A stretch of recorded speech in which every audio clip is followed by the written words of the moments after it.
নির্বাণ প্রদায়ী ৮৪,০০০ ধর্মস্কন্ধ, সেই ধর্মকে সশ্রদ্ধের বন্দনা নিবেদন করছি। তথাগত সম্যক সমৃদ্ধের প্রতিষ্ঠিত প্রশংসিত মহান আর্য সংঘ সহ বর্তমানে যে সমিতি সংঘ আছে, সকল সংঘে চরণতলে বিনম্র চিত্তে বন্দনা নিবেদন করছি। অতঃপর প্রয়াত জ্ঞাতি সহ আপনাদের ব্রতী পরিবার জ্ঞাতিবৃন্দ যারা এই পূর্ণানুষ্ঠানে উপস্থিত হয়েছেন, সকলের প্রতি আমার ইহজীবনী তথা বৃক্ষ জীবনী দানশীল ভাবনাশীল সমাজের প্রজ্ঞার অনুশীলনে যে পূর্ণ অর্জন করেছি, সকল পুনরাশি প্রয়াত জ্ঞাতি সহ আপনাদের সকলের প্রতি আপনাদের সকলের হিতাতে কল্যাণে মঙ্গলার্থে সকৃতজ্ঞতা বিতরণ করছি। সাধু সাধু সাধু।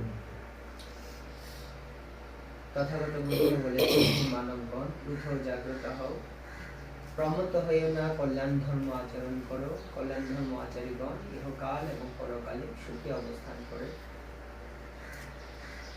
আমরা জানি আমাদের এই পার্থিব মানব জীবনে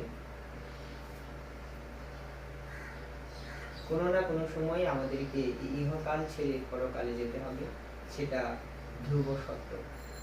তথাগত বুদ্ধ বলেছেন, আমাদের জন্মগ্রহণ করা বা মানব কুলে জন্মগ্রহণ করা খুবই দুর্লভ মানব জীবন বলা হয়েছে, কিন্তু মৃত্যুটা তেমন দুর্লভ নয়। মৃত্যুটা হচ্ছে যে কোনো সময়েই আপনি যে কোলে জন্মগ্রহণ করুক না কেন আপনাকে মৃত্যুবরণ করতে হবে, কিন্তু মানব কুলে জন্মগ্রহণ করা অত্যন্ত দুর্লভ বলা হয়েছে। উদাহরণস্বরূপ যদি বলি,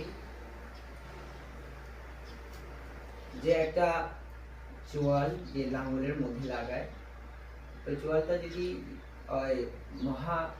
সে সমুদ্রে যদি ফেলে দেওয়া হয়, সে সমুদ্রে যদি একটা কানা কচ্ছপ যদি থাকে, সে কানা কচ্ছপ ওই জলের মধ্যে যে ছিদ্র আছে, ওই ছিদ্রের মধ্যে মাথা ঢোকানোর জন্য যদি তিনি চেষ্টা করেন, তাহলে হয়তো তিনি শত বা হাজার বার চেষ্টা করলে হয়তো সেটা ওখানে মাথা ঢোকানো সম্ভব।